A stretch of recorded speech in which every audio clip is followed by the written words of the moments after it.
তো চলেন আজকে এই নাইট সিনারিটা পেন্টিং করি। আজকে আমি যে এই নাইট সিনারিটা পেন্টিং করতেছি এটা ইজি, সিম্পল প্লাস খুবই সুন্দর একটা পেন্টিং। আর বিশেষ করে যারা বিগিনার আছেন তাদের জন্য এটা কিন্তু একদম পারফেক্ট। আপনারা খুব ইজিলি এই সিনারিটা পেন্টিং করতে পারবেন। তো ভিডিওটা না টেনে অবশ্যই শেষ পর্যন্ত দেখবেন। তো এখানে আমি প্রথমেই ডার্ক ব্লু যে কালারটা আছে সেটা ইউজ করছি, তারপরে ইউজ করছি সেই ডার্ক ব্লু থেকে হালকা একটু লাইট কালার, তারপরে তার থেকে আরেকটু লাইট কালার ইউজ করে এভাবে ব্লেন্ড করে নিছি। নাইট সিনারি বলে কথা, সেখানে তো চাঁদ থাকতেই হবে। আচ্ছা, আপনাদের কার কার সেই ছোটবেলার চাঁদ মামার কথা মনে আছে বলেন তো? আমার তো এখনো মনে পড়ে সেই ছোটবেলার কথা, যখন আম্মু চাঁদকে দেখাইতো আর বলতো এটা চাঁদ মামা, তখন আমি শুধু ভাবতাম যে চাঁদ আবার মামা কিভাবে হয়, আমার তো মামা আছেই।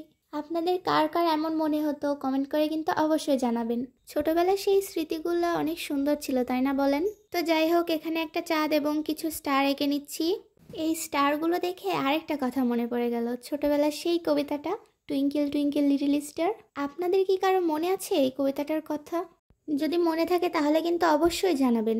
নাইট সিনারি আমার বরাবরই অনেক পছন্দের, আর আমার মনে হয় নাইট সিনারি সবারই অনেক পছন্দের।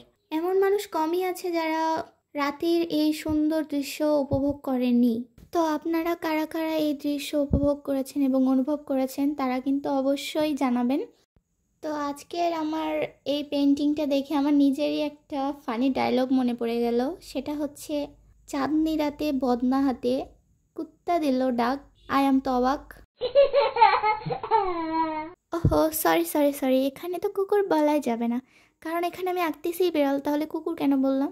এই ডায়লগটা এখানে ম্যাচ করতেছে না। তো আমি এখানে এটা বলতে পারি যে, চাঁদনি রাতে বদনা হাতে বিল্লি দিল ডাক, আই এম তো অবাক।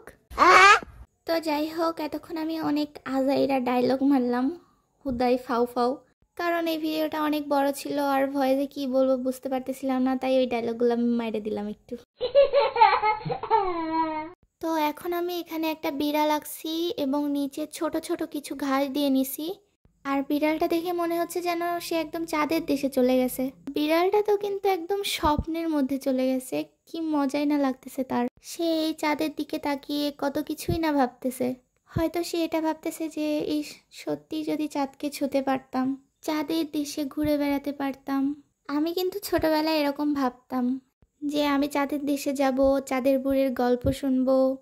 আমি যখন ছোট ছিলাম আমার দাদি আমাকে একটা গল্প শোনাইছিল যে চাঁদে নাকি একটা বুড়ি থাকে, চাঁদের বুড়ি, সে নাকি একটা গাছের নিচে বসে থেকে সেলাই করে।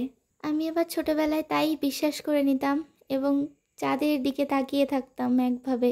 তো যাই হোক, এখানে আমি এক সাইডে একটা ঘর এবং আরেক সাইডে কিছু বেড়ার মতো করে দিয়ে নিছি। সো এটাই হচ্ছে এই পেন্টিংয়ের ফাইনাল লুক। তো আপনাদের কাছে আজকের ভিডিও অ্যান্ড পেন্টিং কেমন লাগলো কমেন্ট করে অবশ্যই জানাবেন।